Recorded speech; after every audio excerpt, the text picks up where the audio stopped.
another video. Welcome on board the 420 Cup. As you know from my previous video, the 420R, I was super excited to get behind the wheel of this. Completely different setup, sequential gearbox, adjustable damper suspension, race exhaust, full roll cage, no windscreen.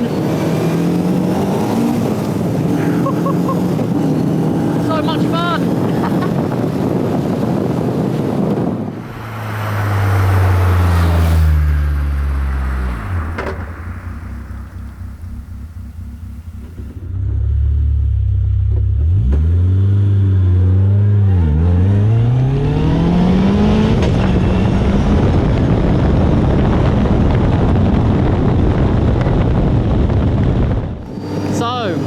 Where to start? I mean, taking a drive down to Whitstable this morning to a road that I drove years ago. It's rained overnight, so the roads aren't dry whatsoever.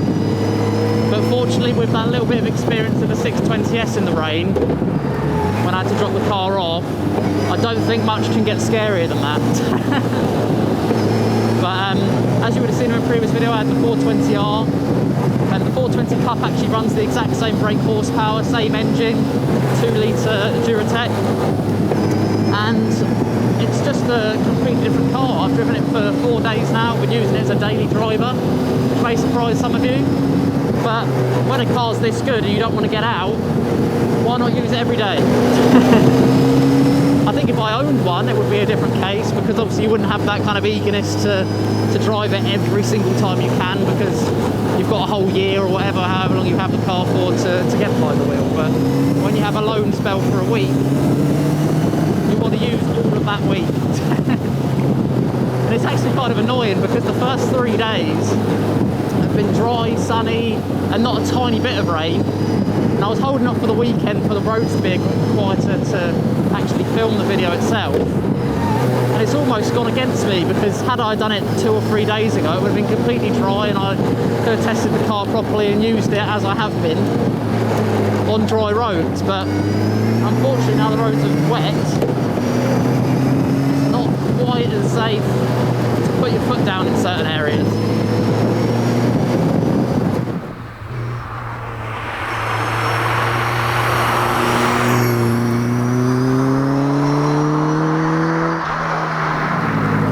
I did mention in my last video that I've never driven a car with a sequential gearbox before, and I didn't really know what to expect at first, because I thought, oh, I'm going to have to use the clutch for every gear, and I didn't know how smooth it would be kind of interchanging through them up and down. And it's just a completely different experience. I mean, it's nothing like driving an automatic. It's completely different to driving a manual itself, which is funny, because with the 620S, you can obviously get the 620R, which has a sequential gearbox, but I generally think that would be way too fast for the road, because you almost like that little bit of a delay going into gear, because it gives you a chance to take a breath. But with this, you don't get any chances to take a breath. It's simply boom, boom, another gear, another gear, another gear, and it doesn't want to stop. I think if it had 10 gears, it would quite happily just take you all the way through them. But 6 is probably just about the right enough amount for this car.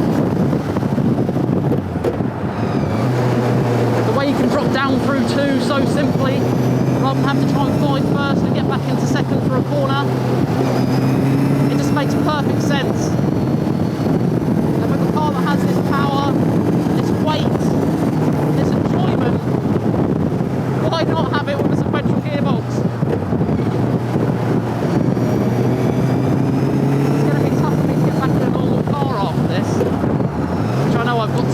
My daily is a standard boxed manual.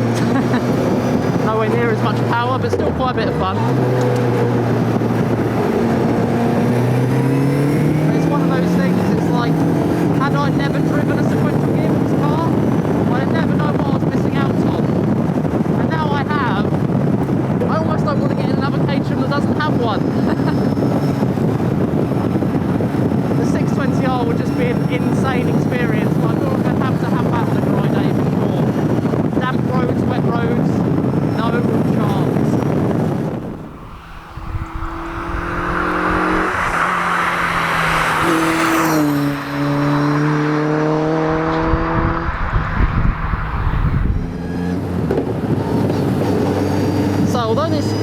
specifically built for track, pretty much. I think Caterham would have to admit that. I wanted to test to see if it was practical to use on the road, because although it's excellent with the design and the fact that you can take it onto the road anyway and it be road legal to go and get fuel or whatever it may be when you're doing a track day, I'm sure there'll still be people out there who'll be like, oh, I'd quite like to drive one of those on the road if they're only kind of going to use it over the weekend or throughout the summer.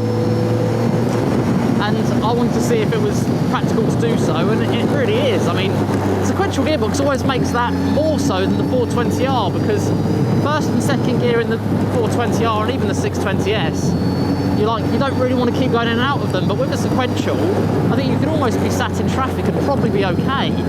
In terms of, obviously, you wouldn't want to wear the clutch in too much, but it wouldn't get annoying having to keep going in and out those gears because it's just so simple.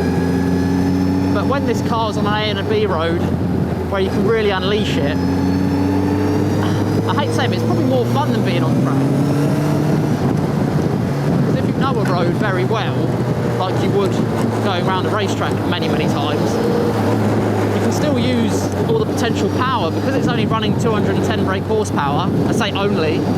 The weight ratio, it's just still ridiculous. But it still makes it usable, and it makes sense to have a sequential and make it road legal. Whereas I think the 620R, I mean, how does that even make sense? With all that horsepower and no weight whatsoever, a sequential is just like, you're almost asking to be killed. That's not putting me off going behind the wheel if they give me the chance. Because I would absolutely love to. So going back to the appearance of this car, I absolutely love the colour choices by Caterham, and especially including the wheels with body colour as well. I think that just works so nicely. I think every other car I've had black or silver wheels, and sometimes you want a bit of dynamic through those wheels to kind of make the colour pop on the car even more, and the red and white rim just looks so good, especially with all the detailing. You've obviously got the 420 logos plastered over the car, and then the carbon windscreen, white roll cage, which is as bold as you can get, just play off the red so nicely. You've obviously got the black headlights which you just see over the bonnet. I think with that, with the carbon fibre, and then even that kind of bit that goes over the back just to cover up your boot, it all ties in extremely well. I'd love to see this car in a few different specifications, which I've tried to do on the configurator, but it's tough to tell if it will still look as good as it does in red and white in the various different options you can choose on.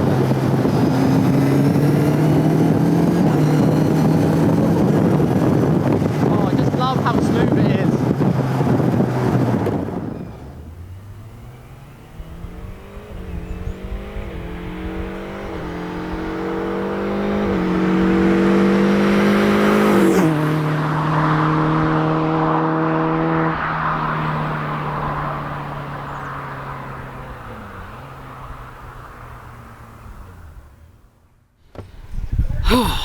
And relax.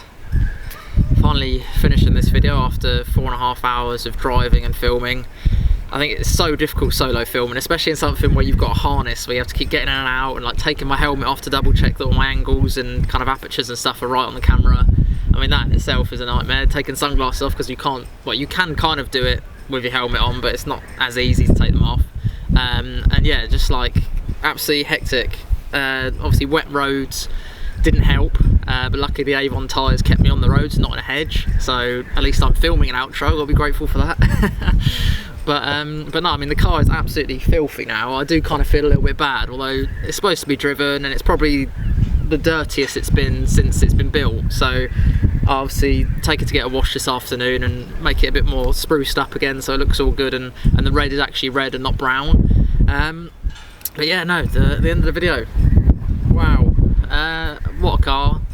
Just performance wise, I'm just blown away. I think sequential gearbox, like, I did so much research on it before actually jumping in, and I kind of like had a rough idea of what to expect, but it was just like past those levels. I was kind of like, I knew it was going to be quick, and it was obviously going to be a lot quicker than a standard manual finding gears, but it's just instant, and it's like, just through every gear. It just flows, and it's absolutely unbelievable. I think if you get the chance to experience the sequential gearbox in any car, because I think 9 times out of 10 they're in race cars, so you might not get one in a standard Fiesta or something like that, unless you've done some really hard work to get one put in, but it probably ends up costing more than the car. So if you do get a chance to drive a sequential gearbox, you have to experience it for yourself. It's so hard to describe how much fun it is and how much quicker it makes the car feel. And driving wise, you can concentrate so much more on the handling and stuff, because you're not spending too long with your left hand off the wheel. You can kind of be engaged with the driving and still change gear nice and easily without having to worry about having your hand off the wheel for too long. But yeah, no, absolutely mega experience. And yeah, like I said, the 420R was a brilliant car, but this has just blown out the water. I think I didn't want it to, in a sense, because the 420R had so much fun in it, and I did really think it was like the perfect balance of power and weight and all that kind of stuff. But this car is just, yeah, it's so special. I think I've had a smile on my face that you haven't been able to see, because obviously I've had a helmet on literally the whole morning, and I think even since I picked the car up 4 days ago and driving it 4 days in a row through kind of various different weather, most of the time like this, but this morning obviously raining, yeah, it's just been, every moment's been a pleasure. So unfortunately I have to hand this car back in 3 days time, so hopefully the weather stays dry and I get to do some more driving before handing it back. But that's the end of the video. So thanks for watching again. Hopefully you made it this far. Please like and subscribe. Again, don't know what the next video will be. Hopefully something that's got a roof and perhaps a bit more comfort, because obviously going into the winter I don't think I'll be wanting to get behind the wheel of something that is only a roll cage and a helmet. But I think I paid the price for choosing to wear white, because I've absolutely made this filthy. So that's going to have to probably go to the dry cleaners, along with these trousers that should have gone to the dry cleaners after Goodwood Revival. So at least there's an excuse to go down there now. And yeah, thanks for watching, and I'll see you again soon. I've been on a low down, low key for a while now. Between the lines, you might see me in a back row.